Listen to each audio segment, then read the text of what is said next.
What's up, everybody? Here we are, another Thursday night on the grind, and I've got a very cool human being I will be interviewing tonight. Um, a guy named Joe Foust. Everybody knows him, Joe HillBilly Foust. But let me get to some of these advertisers and sponsors of the show, please. First up is Stellar Customs, stellarcustoms.com. You know these guys. They do all of the carbon fiber windshields, the real carbon fiber windshields. They are extremely badass. You have to get you one. Check them out. You can check them out on Facebook. Hold on, what the heck? You can check them out on Facebook at Stellar Customs on Facebook, or you can check them out online at stellarcustoms.com. These guys make some of the most badass products out there. They are amazing. Get a hold of them and let them know Kevin with the Grind sent you. Next up, everybody knows our good friends over at Urban Rides Magazine, urbanridesmagazine.com, Urban Rides Magazine on Facebook.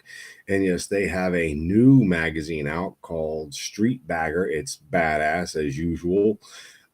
You got to hit them up. Check them out at urbanridesmagazine.com. You can get you an online subscription, or you can get them to mail you one in person right there. Whatever you do, let them know Kevin with the Grind sent you. Next up, our good friends over at North DFW Trailers. They rent trailers, they sell trailers, they refurbish trailers, they will build out custom trailers to whatever you want. You can check them out at North DFW Trailers right here on Facebook, or you can give them a call at the number on the screen, 214-205-6787. And whatever you do, be sure to tell them you heard about them on the grind. Next up, our good buddy over at Hopkins Design. Web, print, branding, videoing, hosting, drone footage. They do documentaries. They do everything. Plus, Earl Hopkins is an awesome artist. You can get him to create you a fine, awesome piece of art. But whatever you do, hook up with him at hopkins-design.com, or hit him up on Facebook at Hopkins Design on Facebook. Next up, our good friends over at Hell Speed Shop, hellspeedshop.com. Some of the most badass flannel shirts you've ever seen. Hats, t-shirts, they got everything over there. You got to go check them out at hellspeedshop.com and let them know Kevin with the Grind sent you. Next up, American Drag Seats, americandragseats.com, American Drag Seats / Attitude Inc. on Facebook. Home of the built-in airbags. We can put an airbag in any seat you want. We do custom chopper seats, custom bagger seats, custom tooling, bobber seats, inlay work, diamond stitching, pattern stitching. It doesn't matter. We do it all right here at americandragseats.com. Next up is our good friends over at Throttle Monkey Custom Cycles Chicago, throttlemonkeycustomcycles.com.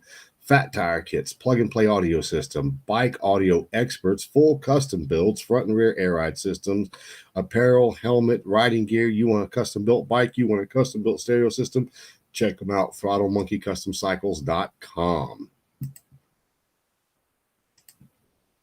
Next up, Legacy Bike Works right here in Manville, Texas. Legacy Bike Works. Any type of motorcycle build you want, any type of custom motorcycle modification, customization, it doesn't matter, from stereo systems to fat tires, big wheels, lay frames, neck kits, it doesn't matter. We do it all right here at Legacy Bike Works on Facebook, or you can just reach out to me and I'll get you in contact with them. Next up, our good friends over at J&D Custom Polishing and Plating. When you want chrome, you got to go to J&D Custom Polishing and Plating. Hit them up. They are the best in the industry. And believe you me, I have used a lot of people all across the country. And when I got a hold of Gary Dubois and hooked up with him and he started doing my chroming, it went to a whole nother level. You got to check them out on Facebook at J&D Custom Polishing and Plating on Facebook.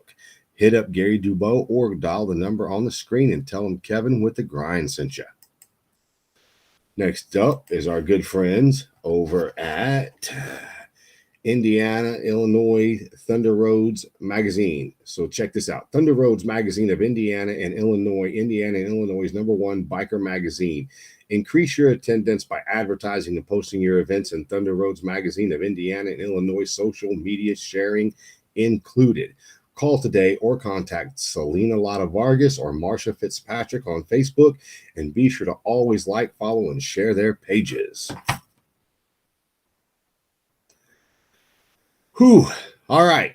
So we got everybody ready to go. I want to bring this cat on, man. He's been a big supporter of the show for a long time now. I've not really gotten to know him very well other than social media, but everybody, will you please say hello to my good friend, Mr. Joe HillBilly Foust. What's up, dude? What's up, Kevin? What's going on, everybody? I'm going to start calling you Captain Caveman, dude. I'm telling you, man, this car, I can't even get time to go get a haircut. I'm just surprised you don't have it all trimmed and, straight across the bottom. You got a real man's beard, man. Ain't got all that shit in it and all that, primping and pretty boy. And thank God you ain't got a fucking man bun. I'm sorry. Right? I hate those. Oh, man. Knots. I seen something on TikTok. Some dude got arrested for cutting 53 man buns off somebody. I thought that was hilarious. Good for him. Did the community all get together and pay his bond for him? Man, I hope so. I'd have pitched in for it. So, dude, so man, it's such a pleasure having you on here. You've been following me for a long time. We've never really gotten to talk. So, how you doing, Kevin Sockwell? Nice to meet you. I'm with the grind. So, dude, the car behind you, man, has a fucking phenomenal story behind it. And I've been privy because I've been watching the videos, and I'll tell you, man, when you unveiled it that one day, dude, I was just checking my eyes for leaks, just make sure they don't leak. Yeah. But dude, tell me a little bit about you first, so everybody gets to know who you are, and then I want to know about this car, man. Well, I own a lawn business here in Michigan. I do plowing in the winter, lawn and care in the summer, stuff like that. Stay out. It's a pretty busy year around until winter comes. So I got into the bike industry 2014, I believe. Detroit Choppers had built my first bike, and that's when I had that cobalt blue Street Glide with 26 on it, and I had that for many years. And then I just like to ride. I don't care about showing. I don't care about anything. I just like to ride. I've rode that bike from Michigan to Daytona, and then got stuck in a snowstorm on the way back in Chattanooga. And thankfully, a buddy of mine had a trailer in Kentucky, and we were able to load it up and bring me on in. But that was a trip. That. But I bet it's a fucking memory you're going to remember forever, huh? Definitely. Yeah, it was when it started raining in Georgia, and then it started getting colder and colder, and I was coming up the mountains through there into Chattanooga, and it started just getting so cold. So I stopped over at a Walmart. And I'm like, man, I don't have no rain gear, but, I just got a little light jacket or whatever. So I stopped over to Walmart and went to the camping section and got a nice little rain outfit, in the camping section, and got some sweaters and stuff like that to try to keep warm. And I was going to make as far as I could. And so I put that on in the parking lot, got back on the interstate on 75. And no longer, and I got to 40, 50 mile an hour. As soon as I got back on the interstate, that stuff just flapped off and just ripped off, just like I was in a hurricane. It was one of the funniest things in the world. I just kept on going. Wow. Yeah. And so that was one of my longest trips on the bike. And then after that, I've always been into old cars and stuff like that. And, during that time, I'd worked at a shop in Detroit there, and they just built a bunch of rat rods and stuff like that. And I've had a couple cars. I've chopped a couple cars. As far as my go-to car, it's obviously a 51 Mercury. My dad got me into that, as a child. Story about the car and how he got it. He was at the grocery store with my mom, and my dad was sitting outside waiting on her. And guy pulls up in the car, and it's got a wrecked fender, and my dad, thought it was pretty cool. And of course, the car's in 1951, and this was back in 1984. And the guy, I guess he was up from Florida, and he didn't have any money. And my dad was like, "Yeah, nice car, this and that." And my dad was like, "Well, would you be interested in selling the car?" And the guy says, "Yeah, I possibly would." And he goes, "Well, what'd you want for it?" He talked to my dad about 10, 15 minutes, and he goes, "Well, I'll take $1,500 for it." And my dad perked up, and as soon as my mom walked out, the bank was across the parking lot. My dad says, "Hey, go over and get me $1,500. I gotta get this man a ride home." So he bought it. What year was that? Yep, he bought it spot on, and drove the guy to his sister's house so he can get on a bus to go back to Florida. Well, what year was that though? That was 1984. 1984. Okay. Yep.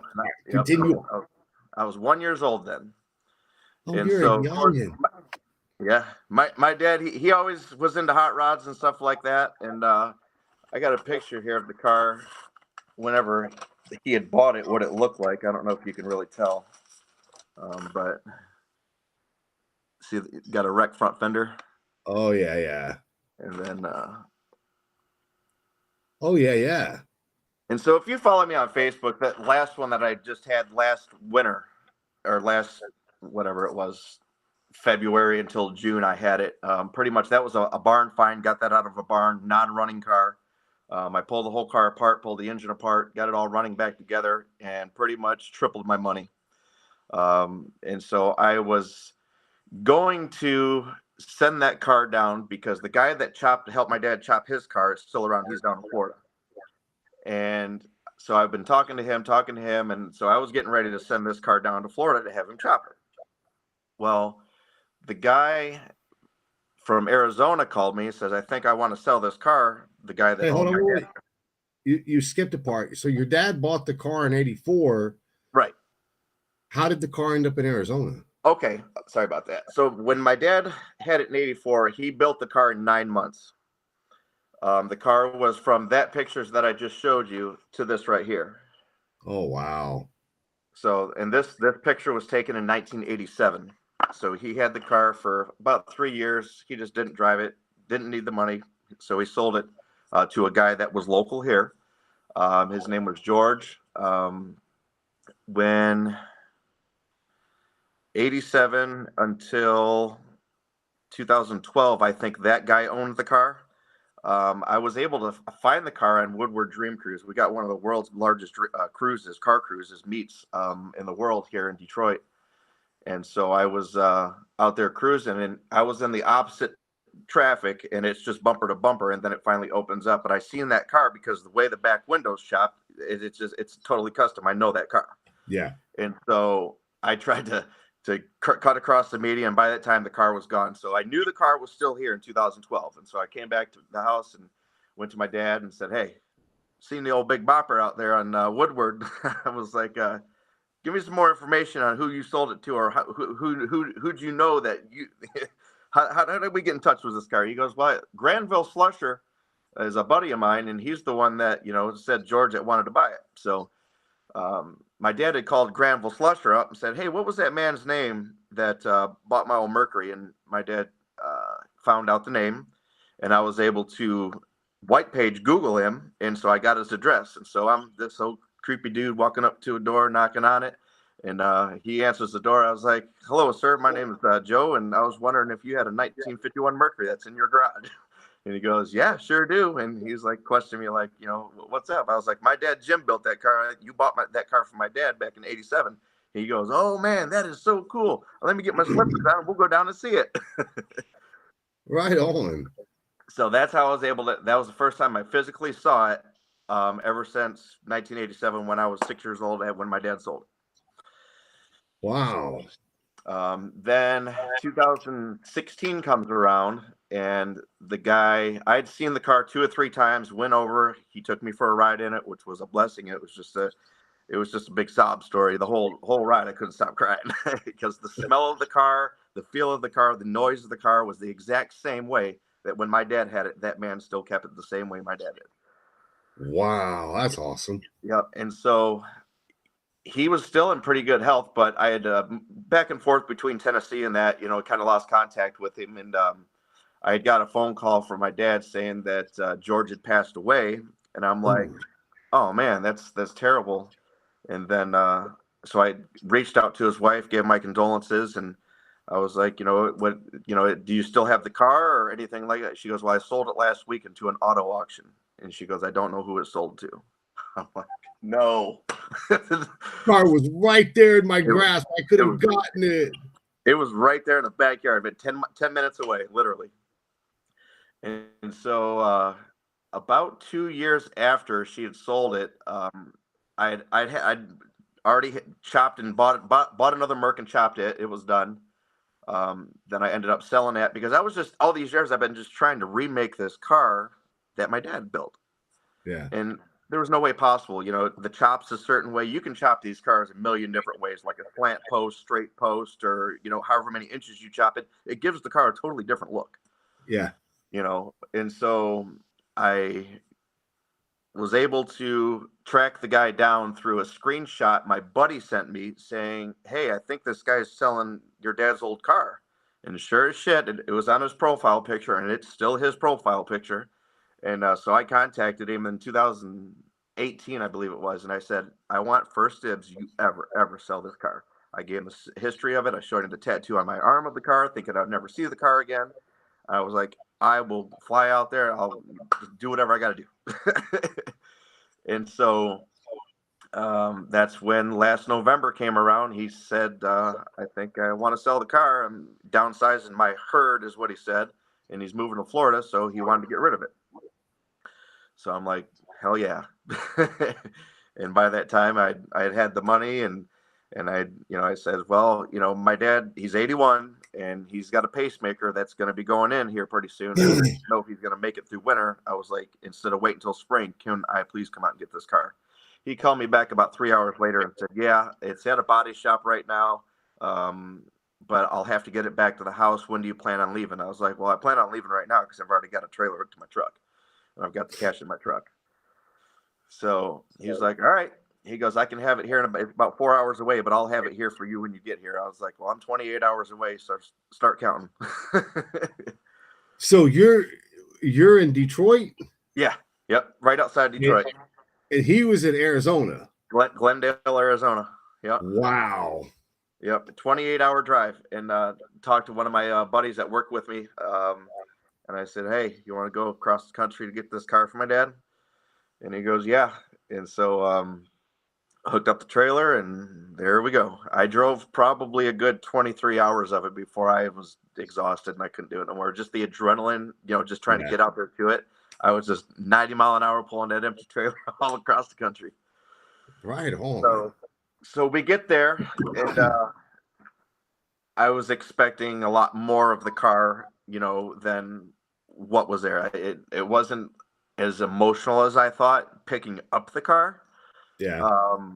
He's an ex-Marine. He trains dogs. He's got, I guess, a couple young German Shepherds that were outside with the car. I don't know why this guy left this car outside at all, but there's a picture, that you can kind of see on the door. Yeah. And that to see it in person, it looked like T-Rex got a hold of this car. These dogs were chasing a rabbit, and the rabbit went in between the wheel and the fender well. And this car is so low, I mean, you can barely get a 3-inch roll of tape underneath it. So the rabbit was stuck under the car, and the dogs were trying to get the damn rabbit. So they were clawing the side of the car, going all the way into the metal with their claws on both sides of the car, all the way down the side of the car. This guy tells me, oh, it's got a couple scratches here and there. It's going to need some work. It's some of the paint's curling on it, or paint's cracking, or flaking off the hood. And I didn't think that it was going to look like it got attacked. It was bad. Wow. And so I expected it to run. Luckily, I had a winch on my trailer. It's got louvers in the hood. I'll show you right here in the hood. So it's always exposed to the weather, the elements. Oh, wow. And so you can, see through them. And so this car's got a big block Chevy in it, and it's got dual carbs, and these carbs were completely frozen. There was about 3 inches of dust all in the engine compartment.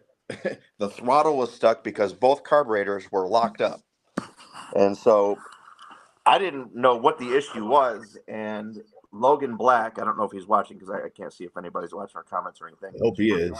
Okay, so I stopped over at Logan's, which was awesome to meet him finally. That was cool. He's got a cool little nice shop at his house, and beautiful, beautiful bikes that out right out of his garage.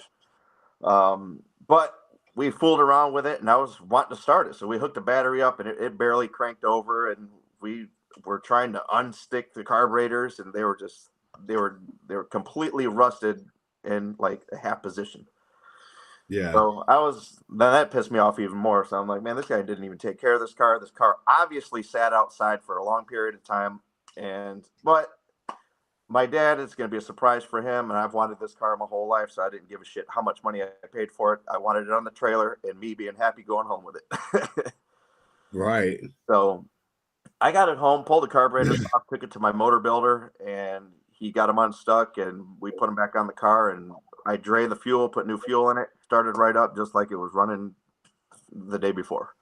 Right. So my dad, he put a big block Chevy in it, 454 with 30 over and a 400 turbo trans, and it's not got the stock subframe. He cut the frame off at the firewall, and it's got a 69 Nova front clip. Um, Pretty much for the newer steering, newer brakes, and then he's got a 69 Nova rear end underneath it as well. Wow. A lot of custom work. My dad had built this car in 9 months, and it was going down the road just like you've seen in the pictures in 9 months. Wow. And here I am trying to paint this car, and it's been 2 months. How the hell do you do it? How the hell do you do it? A different breed, man. A different breed. In the guys back then, of course, we didn't have all this social media stuff. And so everybody that was into cars were all close knit friends, and they were all in the one garage. If you look at pictures, from back in the day, there's 10, 15 dudes in the garage tackling one car, you Yeah. know. And now all the social media, everybody's lazy, and a lot of people aren't into this whole hot rod stuff anymore. And especially my age, you got a bunch of old geezers, but they don't want to work on the shit, so they'll send it to a body shop or whoever. So here I am doing all this work by myself, but I do have a great painter that's located there in Texas that has flown around the world, and I tell you what, he's definitely a final destination cat, man. Yeah. Yeah. Well, we're not going to say who that is till it's all said and done with. But you know what? I hope you're the kind of guy that's taking pictures I'm, while I, y'all are doing this. oh yeah, I've got a whole portfolio full. Yeah, yeah, So definitely. it's funny, this guy you're talking about is, as much as I've hung out with him in the last, let's say, 4 years, 3.5 years, I never take pictures with him. Right? I promise you, in existence, there's probably only 4 pictures of him and I together, which is crap because I'm just lazy like that. I mean, dude, Right. I should be taking pictures like crazy, but I never do. So I'm Yeah, hoping you're taking pictures because this is going to be badass. So keep going. I want to yeah. hear about the delivery and It's stuff. like when you hang around good people like that, you put your phone down and you don't give a shit about it. You know what I mean? Yes. You're not taking selfies all the time. You're more worried about the interaction with that person and building a memory with them, opposed to, hey, let's take pictures and post it. Yeah. Like, hello. Yeah. Right, Yeah. I right. get you. I feel you. Yep. So I got the car November 13th. Finally got it home. Like I said, my dad thought I was taking my other Mercury to Florida to chop it. So he knew that I took the trailer, and he knew that I took my other car, but I took that other car because I just had sold it. I took it to the church parking lot to put it on a semi to go out to California. So I had some pictures of the car, and so my mom was like, "Well, how you doing on the drive? This and that." So my dad thought I had that green Mercury on my trailer, so I sent her an old ass picture saying, "Here, show Dad this picture. Everything's good." And Right so on. he believed the whole story the whole way. I pretty much had to lie to him the whole way, all the way to Arizona. And so Wow. I got back, and we had it planned to where he was sitting in the garage. And we got, a torpedo heater in here, so it's kind of loud. And Yeah. then I got a Bluetooth speaker. And my dad and I, he used to have to put me to sleep in this car, and he would play a song, a 1950 song. It's called Remember Then by the Earls. And Yeah. that's how I would fall asleep every single time he'd take me for a ride. So she was playing that, and as I was backing up the driveway, and everybody was live on their phones and stuff, and as soon as I shut the truck up, as soon as I heard her play that song, I went ahead and hit the garage door opener, and he was sitting in the chair, and he couldn't even speak because that car was sitting right there in front of his face. Wow. So it was definitely an emotional time, and he still goes out and looks at the car every day, and he'll tell me as I'm working on it, he goes, I can't believe this car is here. I thought in my lifetime I would never think that you would be able to get that car back. And I said, well, I did it for you, Dad. So Is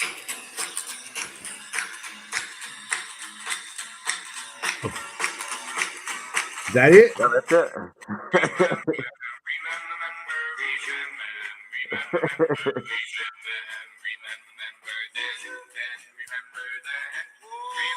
That's awesome, bro. Yeah.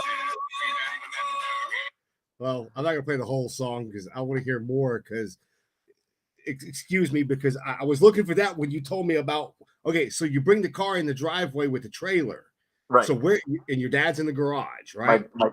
my dad's in the garage, and my girlfriend Amanda is in here with him. She's going through a bunch of her army stuff, and she gave him an army hat, so he had that army hat on and just smoking a cigarette, and she started playing this song, and I had to wait for her to play the song because her phone had to connect to the Bluetooth. After I told her I'm going to text you when I'm getting ready to be on the street, so I texted her, said I'm on the street, and so she had to disconnect and then reconnect to the Bluetooth to play that song, and so I text her a period when I told you when I text you a period, turn the torpedo off so I can open the garage and you can play that song for him because that son of a bitch is so loud.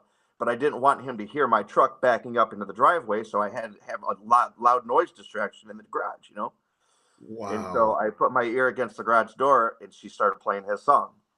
And she's like, "Do you remember?" He goes, "Do you know this song?" She goes, "Do you know this song?" He goes, "Yeah, that's me and Joey's song with the Mercury." And so pop the garage door comes up, and he's sitting in this exact seat. And he's looking out the garage back there, and he's like, "What? What?"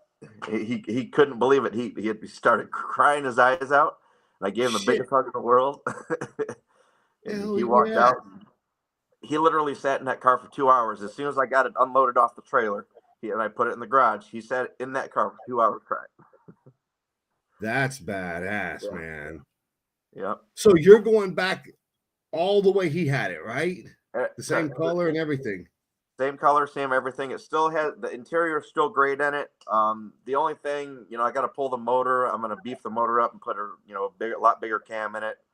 Um, the motor has to be repainted, so I figured, well, while it's out, I might as well repaint the motor. But I don't know why, but he painted this bright ash yellow, so it's gonna go with the back, the bright ash yellow.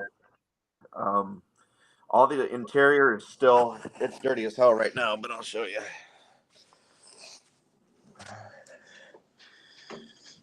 But Ah, right on. yeah, he's got a GM gear shifter and a GM tilt wheel. My dad actually had this in his closet. This came out of the car the day my dad sold it. And Really? yeah, the old foxtail. And then this cassette, my dad put this in the car the day that he sold it. And because the car's name was the Big Bopper, this was Chantilly Lace the Big Bopper, and it's still in this damn car Wow. after 30 years. And the only thing they changed is they put a CD player underneath the dash. That's the only thing about this car anybody has, and the two owners have changed. Well, that's badass. So, but we've been doing a lot of body work to it, getting it straight. There was nothing but cracks in the paint. There was 5 layers of paint on this car, Kevin, and it's been hell getting it off. I had to pretty much DA this whole car through 5 layers of paint. Wow. So, but the top is chopped 3.5 inches. The top of the doors, they're all rounded they used to be straight, and they round the doors in these custom cars. Um, French in the headlights, get rid of the chrome. And I just made this grill. This right here, these 2 bars, there's another one in the middle. My dad had handmade that grill back in the 80s, and I wanted to update it just a little bit. So this bar is a portion that I cut out of a 1963 Camaro bumper. Wow. So I did that section. Then these turn signals here are out of a 73 Pontiac Le Mans. How my dad acquired those was he worked at a junkyard, and he was building the car, and he needed turn signals from something that would actually, real slim, nice, narrow. And so this car, he was a tow truck driver. This car got impounded. My dad didn't know where the car came from, but he looked around. He went out to that junkyard with a hammer and chisel and chiseled the metal around so he could have the metal, in the whole assembly so he can, put everything in there. And so he chiseled him out of the car, thinking the car was junk. And about 2 weeks later, the owner called my dad and said, "Hey, you know what happened to these turn signals out of this car? It was a DUI impound." And the guy's pick his car up, and now he doesn't have any turn signals. Holy shit. My dad was like, "Nope, don't know what you're talking about." I have no clue. It was like that when we picked it up. Right. And so, Oh my God. the body shop, the tow truck company had to buy new fenders, paint them, put them on.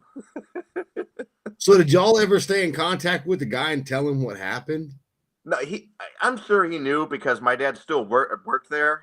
Are you talking about the owner of the car? The owner of the Vega. Oh, no. No, he don't know nothing. No, he don't know nothing. He got new fenders, new paint, and he was on his way. Right. So, but well, yeah, you know what's real similar about you and me? what's that? My dad also worked at a junkyard, and my dad also drove a wrecker. Nice. So I keep finding out shit about everybody that's cool. I have a lot in common with a lot of people. Gotta have a gypsy lifestyle or a gypsy life. Right. And that's how you connect with people. You know, you just have conversation, general conversation, and boom, just goes from one thing to another. Oh, shit. Well, I think this is so cool. So now that you've got it back, you have a pup of your own. Do you think that'll be handed down? 1,000,000%. Right on. Yep. Hell yeah. He's only 6 months old, but he'll come in here and, you know, I when the car was clean before I started doing any sanding on it, you know, I put him in the front seat and he would kind of scoot across it and look and just smile, and just it gets to my heart so big, you know, because I know he's going to be just like me when it comes to it. Because in the Michigan, I don't know if it's world statewide or whatever, but in Michigan, if the car didn't come with seat belts, it technically don't have to have any in it. Amen. Yep. Same way here. But you know, he's only 6 months, so I do have a GM seat belt that I'm going to bolt in the back seat to where I can put his seat and, you know, just have it a lap belt put in it. Yeah. So I can put his car seat in that, and he's definitely going to go to every car show with me, every cruise. Hell yeah! And so I've got a deadline. I got a big car show coming up next week. I got to load in Wednesday, so this car has to be put back together and in white primer and driving into a trailer by next Wednesday. So, can you do it? Well, hopefully, me and my painter can knock it out. I'm relying on that guy.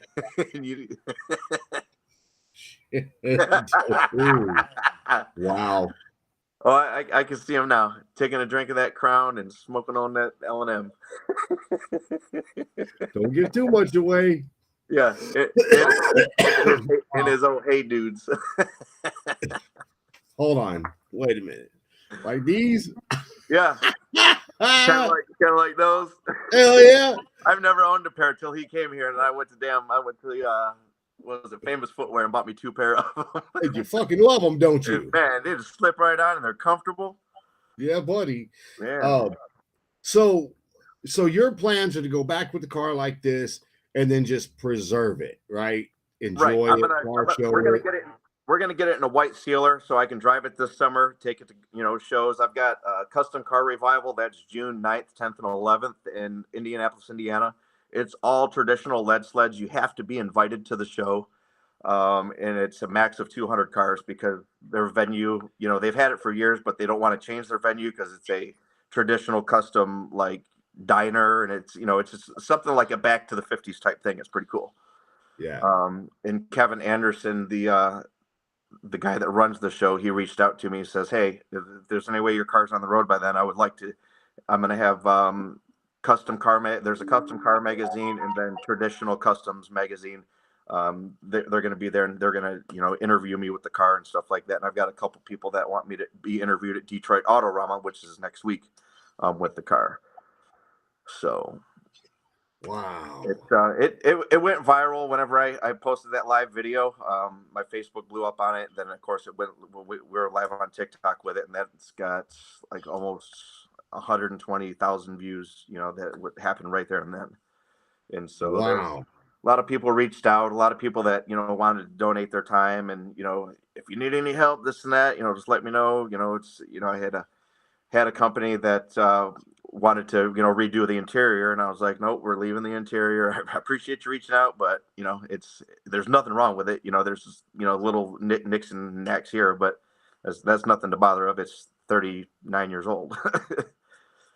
Well, 39 years old since your dad did it. Yeah. Yeah. What year model is the car? 1951 Mercury. Oh, hell yeah. Yep. Yep. And with those louvers I was showing you, I'll show you a little thing. My dad used to be a big drinker, and not a big partier, just a garage drinker with all his buddies and shit. And when you louver these, you got to put them in a line, which they're in a good line, straight up and down. And then normally when you louver the hood, you have them straight across, which you can kind of see they're kind of straight. No, they're not fucking straight at all. Nope, they're not straight at all. Nope. Like they're totally off center. Like this one, this one's further back, this one's further back, this one's further back. They're not straight whatsoever. And he was like, he missed a row on the other side, so these two are further back than the other side is completely. Wow. And he says, "Don't they you ever probably tell hammered anybody." that by hand. No, it's a press. So they used a press. Yes, you mark out all your louvers, and then you've got three guys pretty much, and you just feed the hood, and then you have one guy that hits the button, it presses the louver. You go to the next, presses the louver, and it's all you got to do lines. And louvers are one at a time. You can't do them all at a time. That's all one at a time. So I guess he did pretty good. I don't know. He goes, "Don't ever tell nobody that. That's between me and you." But just because I got the car back and the history of the car, there's so many stories that go with this car. I could talk for days on it, Wow. But so are you going to go back with the same wheels and everything on the car? Yeah, actually, because the car sat out in Arizona weather, the other one's rusted. I don't know how. These are 1978 appliance wheels. I was able to find the spokes online, and I got new center caps that are coming. But the way these bolt on are kind of like a trailer tire. So it's a solid wheel, and you got a cap with a bolt that goes through it. And then when you pull this cap off on the outside here, I don't know if I can't get that off. It bolts on right there, kind of like a spinner. Oh. So in those, because obviously they don't make them no more, that just the spokes, I was going to have Gary redo them. And, he gave me a hell of a price. And they want like $600 for just one spoke because you can't find them. If you can find them at a vintage hubcap store, I mean, they're not hubcaps, they're real metal spokes, but you can't find them. So I was lucky enough that a guy had one in the trunk, which didn't rust. And I was able to find one on eBay that was good and nice chrome. So I was able to buy that back.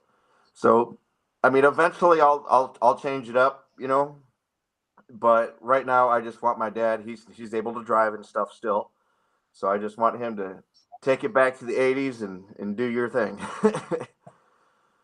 So, wow. But the car was named Big Bopper. He named it Big Bopper. His nickname was Big Bopper back in '84. And he was like, "Well, I sold the car and took the name off of the car when I sold it." He goes, "So that name can't go back on it." He goes, "What are you going to name it?" So he's always liked, there's another 50s song called Shop Around. And I was thinking about Shop Around. And then I was thinking about putting our song on it since, my dad's still here. I was thinking about putting Name of the Car, Remember Then. But I don't know, still up in the air. That's a good one. Yeah. I gotta wait till I get paint on it to figure out what I'm gonna name it. But that's what they did back in the 50s. They named all their cars. Oh yeah, well, it's what they do right now in the fucking 2003s is True. name their bikes. I mean, people are still doing it. Oh yeah, you're right. Yeah, definitely. Yeah, that's badass. So, dude, I need for you to take me a solid picture of it when it's done from the side. I want to see it. Because I dig these. My dad would have been late 70s, and he was just like that. Man, my dad had some of the most kick-ass hot rods you could imagine. My dad But my he tells dad, me stories every day. If I had this car, if my I had dad that was car, never sentimental. My dad would right. build them, sell them, get rid of. He didn't give two shits. Yep. And I was like, dude, you'd be a millionaire if you held on to three of them. Yeah, literally. I mean, this 1951 Mercury behind me, I gave 39.5 for it plus $3,000 for my diesel to go there and back. So I've got $43,000 into this car. After it's painted, redone, and it's pretty much show condition, it's a $90,000 car. People don't realize that. And if the value of all these cars, I hate to say it, Mecum Auto Auction can go straight to hell. Yeah. They're all these stock vehicles. They're just, you see them go for 200, 300, 400,000. The Harada Mercury, the first George Barris built Mercury back in 1953 was a 1951 Mercury, and that car just sold for $1.95 million. Wow. It sold at the Mecum Auto Auction. And it's just like the car, it's not worth that, to me, to somebody it was. I think it's the name. I think it's the name that had to do with that one. It is the Harada, the Harada boys, and George Barris, and that's Sam Barris's dad. They're the ones that built that car back in '53. That was considered the first chopped custom lead sled Mercury back in 1953. That '51 Mercury. So Wow. But again, that car has also been through hell. That car got sold off and was pretty much in this condition, probably about 10, 12 years ago before they restored it. And so all that paint and Bondo and all that custom stuff was all cracked up and shot out. So, they had to redo that car. So, wow. I saw that. And then car to go back and you got to find all the pictures of it as you could possibly find to get it back to the original state. Yeah. Oh my God, dude. Yep. I've got these 4 pictures of when my dad was building it. The top 2 are the day he bought it. The middle 2 are in April, right before he was done with it. And then that bottom picture, that one is when he was completed with it. Yeah. And then this picture is when I seen it on Woodward Dream Cruise and I tried to chase it down. The only thing different, you see the maroon stripe on the door? I do. That's the only thing that guy George did to this car, is put that paint stripe on it. He did that about 2 years after he owned the car, because the pin, there's a pin with a cotter pin in your brake pedal. Well, that pin, the cotter pin, it came out and that pin worked out, so the brake pedal went right to the floor. And he was cruising this Woodward Dream Cruise, and he was in a gas station, so he had to roll into the building of the gas station to stop the car, so he didn't hurt anybody else or himself. So this passenger side front fender was crinkled in and all that, so he had to get it repainted, and that's when he put that maroon stripe on it. Yeah. But I didn't like it, so as soon as I got the car, I took that stripe completely off of it. But when I was out there in Arizona, I did have my dad's name put back on it for shits and giggles. Say, hey, the Big Bopper's back. I don't think I got a picture of it. But there was a pinstriper out there that actually did the work. It was pretty badass. He did it for me. So what Brian Barber's asking about the Frenched in antennas. Oh, the Frenched in antennas, yeah. They used to be in the door, and then because the way the Frenched antennas are in these cars, it filled the door full of water, and so they used to be right here in the door. And then they took that. My dad had them taken out, and then he put back here.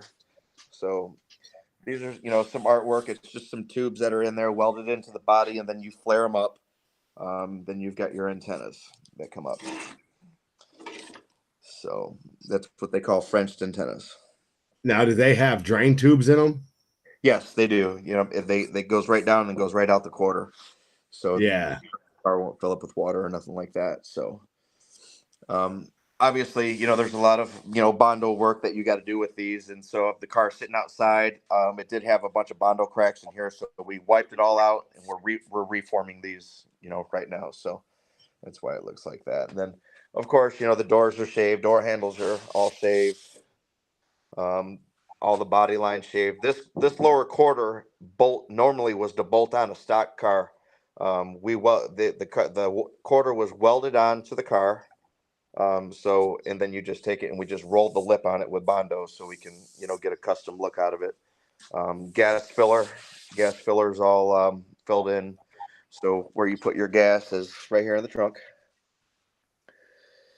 So a lot of these guys will do custom taillights in these cars, but I really, really, really like the stock taillights. So I'm always going to stay with the stock 51 taillights. For the lake pipes, these are dummy lake pipes. They don't actually function as an exhaust pipe. They're just there for chrome looks. A lot of people, they won't mold them into the rocker panel and the fender. So we had to actually refab all of this stuff up, which all the pictures are up on my Facebook. But I pretty much had to cut this old one out and refabricate it and weld it back on. And we came up with a new way instead of, because they didn't have a welder back in the day. How they welded this car all together and what they did with this car was, believe it or not, a torch and a coat hanger. And I believe it. So there's a lot of things on this car that didn't get the metal fabrication wasn't done properly. You know what I mean? So we, made, different lips and stuff like that and different metal fillers, opposed to back in the day, they called it Gorilla Snot, but it's Duraglass. Just to fill everything because it was an extra hard Bondo pretty much and, not made to come out. And so that's how they filled that work. Well, have you tried to do the lead smearing and body work to it yet? I haven't. The top of the car, actually, that's probably why there's no body work that's needed to be done on this car, is all lead. Yeah. There's going to be a skim coat of Bondo because this car used to have a drip rail on it. Okay. And so my dad cut the drip rail off because it would start right here and go all the way back. And he just flared this out so it would go over the door.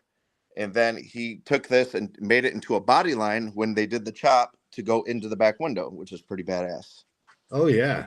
So it flows with the car really nice and all that. And so the back window, he handmade it. A lot of these guys will put a 4950 rear window in the chop of these cars, but this is a lot smaller window. 4950 would be way up here and come all the way down here.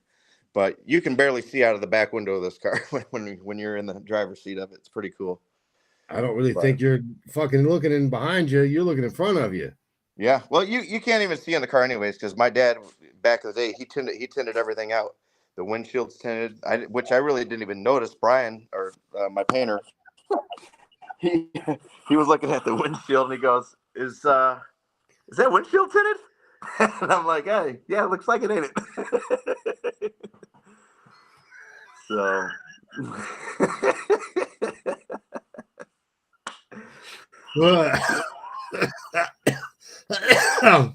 it is what it is.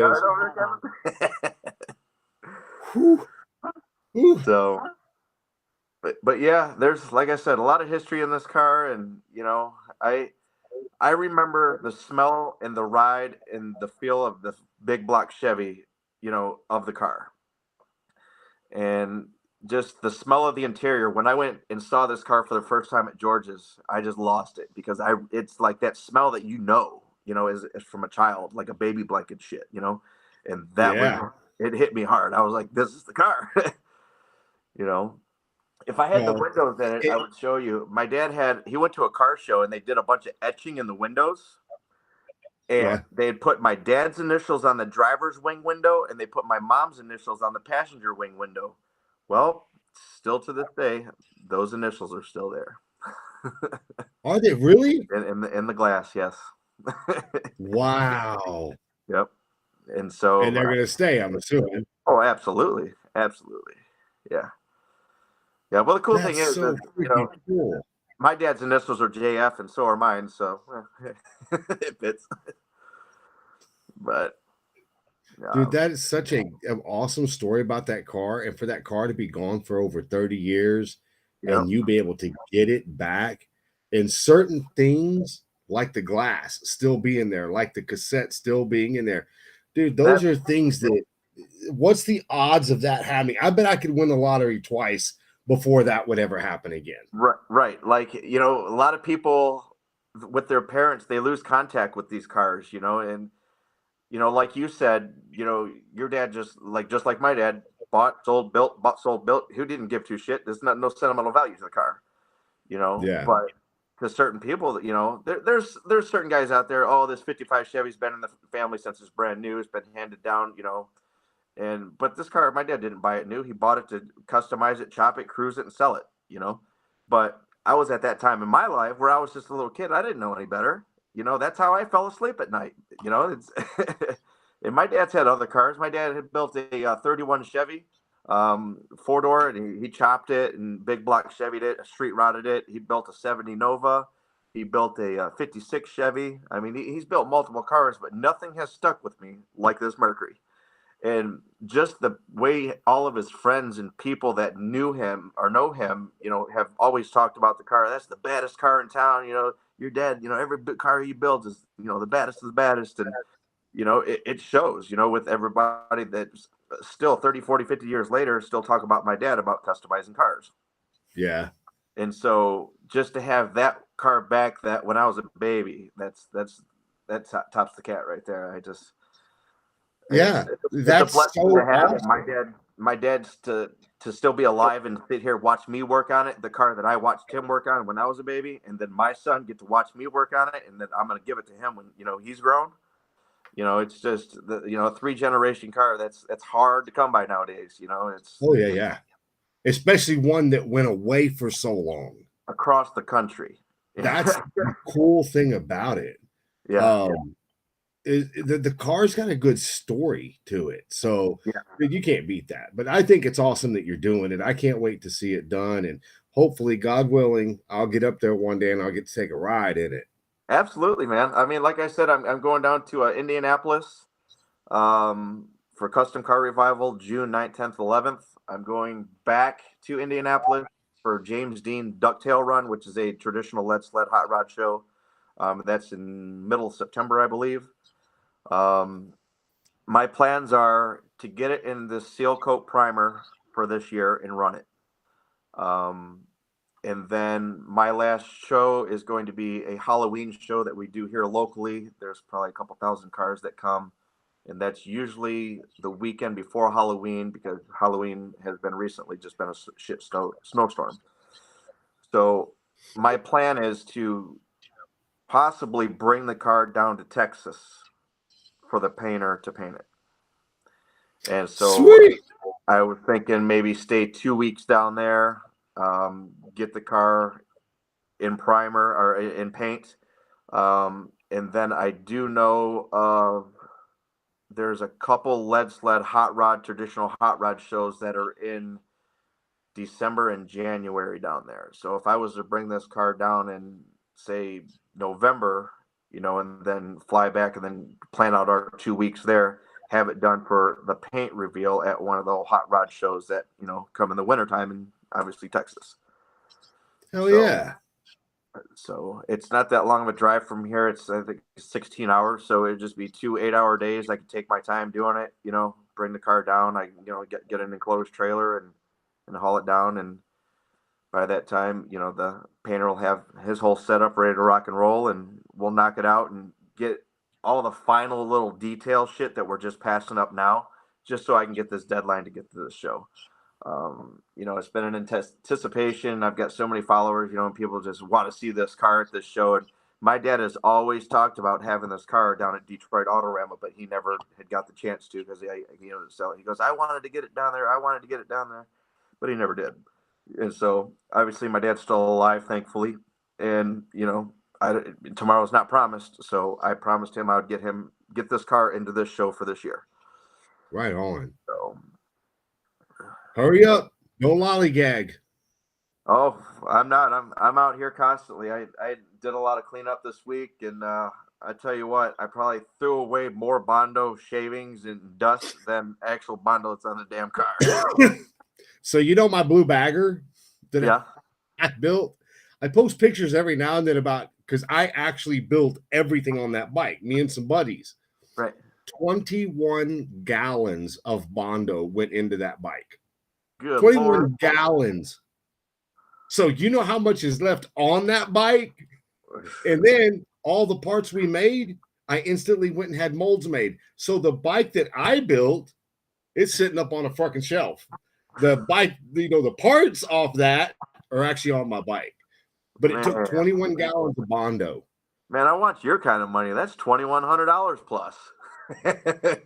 Oh no, they were $18 and some change per gallon. I didn't Oh, get the good stuff. I oh, didn't know what the good stuff was.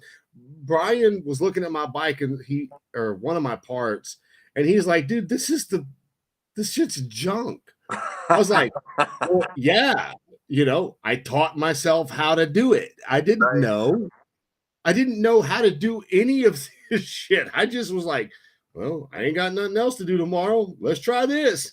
right. Yeah, when he got here, we went to the paint store, and we got 2 gallons of primer. We got a G2 or a K2 filler primer in a gray, and then because they wanted a crazy amount for this very expensive white sealer primer, so we went with the 2 gallons of the cheaper stuff, and it was still $784. About fell out my damn shoes. Jesus I'm like, just Christ. to get the car primer, and everybody wants to know why. Oh, why does it cost 10 grand to paint my bike? Why does it cost 15 grand to paint my car? Have you seen the prices Yeah, no of shit. material?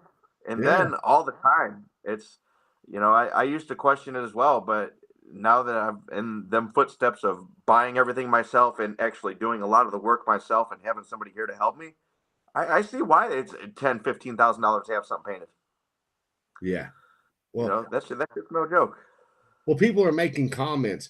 What everybody needs to understand is the reason it took 21 gallons of Bondo is because I didn't buy somebody's kit. We handmade every piece: front fender, fairing, gas tank, dash, chin spoiler, side covers, bags, lids, fender. We handmade every part right on the stock fucking parts. So you Yeah. had to build that shit up somehow. Oh yeah. So, but I mean, I literally took pictures from start to finish. Mhm. So, dude, I've got over 1,000 pictures of, I mean, like there's 150, at least 150 pictures of just the back fender from beginning to end. So, my son, and my whole reason behind that is surely one day when I die, my son has this group of pictures. If he wants to build something, he doesn't need to be taught. He can look at what I did and he can reproduce it. There's 151 steps to it, Yep, and but 21 gallons. it'll get you to that point. Now, knowing what I know now, I would have taken all that stuff, sent it to a painter, said, hey man, body work everything perfectly flawless, and paint it. Then I'm gonna go get molds made. And then Right, everybody else can shut the hell up. But I didn't know that. I didn't know you did that. right. Anyway, it is what. But so like your car, that car, dude, is gonna forever be your dad. I mean, Oh yeah. it's just, I mean, I get that so much. It's so badass that you're doing it. Yeah, my dad, he's got all of his buddies. As I was a little kid, I never really hung out with kids my age. I was always in the garage with my dad and all his buddies. So, like, Junior, Billy, and Earl, I call them Uncle June, Uncle Billy, Uncle Earl. I look up to them as my family uncle. They were Right? over here about a week after I got the car, and they were even crying. They're grown ass fucking hillbillies. Fucking, I can't believe this car's back. I cannot wait. We cannot wait to get these trio of cars and go cruising to a show, just a local swap meet, because that's what they used to do. It'd start with those three. Because my uncle June's got a '55 Chevy, my dad had the '56 at the time, and my uncle Billy had a '57. So they would, had the tri fives, and they would cruise to a show, and then this neighbor and this neighbor would tell this guy. By the end of the show season, they would always meet at a certain time at a certain place. There would be 20, 30 cars going to a car show, and it was like a funeral of old cars. And so it was the try three of my dad, my uncle Billy, and Uncle Junior, and it was it's just crazy. And so I'm hoping, they still have their cars in still great shape, and I'm hoping to get this car back. So this summer, all three of them can go do what they want to do. Keys in the car, Dad. Take it. It's yours. You know, he Wow. knows more about the damn car than I do, so he can take it anytime he wants and drive it anytime he wants. And I bought it back for him. You know, Right on. that was my gift to him. And he's, like I said, he'll be 83 in March, 82 in March. And I know the car will be forever mine, and when I'm gone, it'll be forever my son Waylon. So, Hell yeah. Hello, Amanda. I don't know who Amanda is, but oh hello, Amanda. yeah, that's my beautiful girlfriend Amanda. Okay, so why would she say hi to Eddie's lady, Amanda? Oh, because I got this Eddie's custom shirt on. Oh, well, hey, Amanda, how you doing? She was supposed to be in there sleeping with the baby. She caught I me. said, who the hell is Eddie? She said Bigfoot's name tag says Eddie. That's cool. I like that shirt. Well, dude, man, it's so awesome. Dude, we're going to have to bring you back on, I don't know, in a couple of months Yeah, after it's absolutely. rolling. I want to hear it running. And I mean, I want to do this over and over and over till it's done. Oh, absolutely. Absolutely. I enjoy being on the show. I enjoy your show. You've got a lot of great people. Last week, that was an amazing show. Like literally me and my So, painter sat here for an hour and just watched that. You watched that, gentleman. Magic. That was awesome. well, there's a couple other people that I'm directly connected to. I just don't know how to get them to come on the show. Like, surely you know the band Poison, right? Yeah. So you know Ricky Rocket, the drummer. Okay. Yep. Okay, he's been the drummer since the beginning of time. I mean, he is the original drummer, Right. still with him today. He is so into motorcycles and so into hot rods and so into everything that all of this show is about. Right. And we're friends. I've got his number right here on my cell phone. For some reason, and I'm hoping it's not political, we don't see eye to eye politically, but he is one of those human beings that has a story, man, that's so Right. awesome. And I'm trying to get his ass to come on the show because I think everybody else they know him from Poison, Right. nothing but a good time, all that shit. But if they got to know his story, they would be even bigger fucking fans of Poison because he's Right. like he's a cancer survivor. He's Oh from wow. Pennsylvania. I mean, there's so much cool about it. Just like you, the the whole story with your car, everybody has a story like that. May not be a car, but everybody has a story to relate to. And Right. I think that's the coolest shit. And plus, guess what? There's no drama. There's no No. drama. Everybody's There's having a good time. And that's what I like.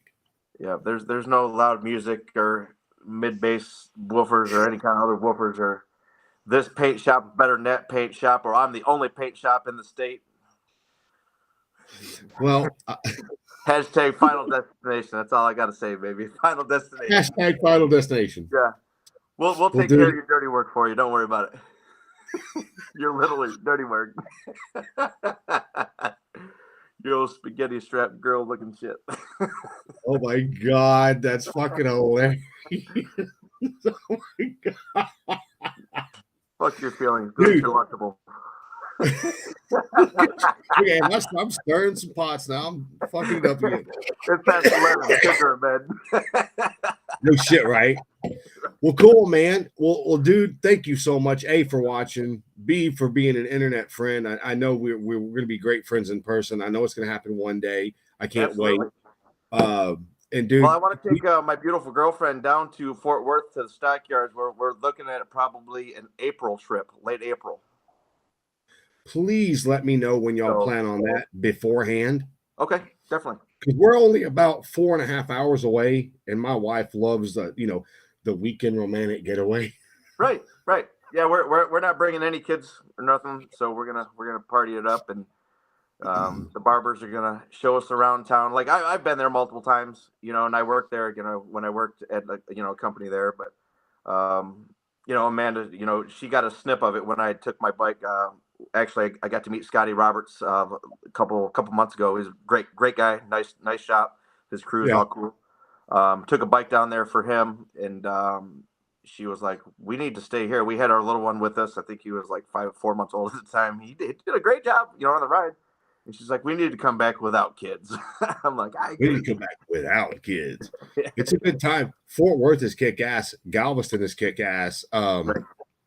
There's just it's cool down here, but I mean, there's a lot of cool up there. It's hard for me to believe, as much as I'm into hot rods and motorcycles and everything that I'm into down here. It's hard to believe that we're not the creators of this. Right. Detroit Muscle is the creator of this shit, and each coast has their own way of doing shit, California did some crazy shit, Florida did some crazy shit, right. Upstate New York did some crazy shit, Texas has done crazy shit, but you're never going to beat Detroit. It's not going to happen. No, we've got all the muscle car builders here, from Roush to anything that you can think, all the big name, big three, big name people, everything is based out of here. Like, I can take you to a shop 2 minutes down the road, and it's Livernois Motorsports. They've built so many drag Camaros, Chargers, all the new cars, they're the ones that, came up with the DOD delete kits on, the cars. I had a 2009 Pontiac G8, and they took that LS, I think it's LS5 or LS6 or whatever it was in it, and just made that car. I couldn't even drive it. This is stupid fast. Really? For pennies on the dollar. Yep. Just a cam, did the heads, cams, lifters, torque converter, and a a Magna charger, and it doubled the horsepower. Jesus wild. Christ. Yeah. Well, hell yeah. Well, cool, man. Well, I know it's late there. It's late here, and I got to be up at 5 a.m. to go to my day job. Yeah, and my painter's got to get to bed too, so we should say goodnight to him because he needs to get up here. Good night, you no talent bum. Yeah, you no painting fool. Well, cool, Joe. Well, man, hug the wife, kiss the baby, and take care. And please keep posting pictures. And we're gonna have you back on soon, man. Okay, definitely. Maybe we can get on probably, I don't know, about 2 or 3 months from now. Maybe we can talk offline and get something scheduled to when I get this car going down the road. I've got a guy that's going to do some filmography stuff with a drone and do a nice, cool little video, for my dad and stuff like that for him to. Hell yeah! Maybe we can get your dad on here too. Yeah. I mean, maybe he's got a flip phone, so I don't know how that would work. Fucking phones. Yeah.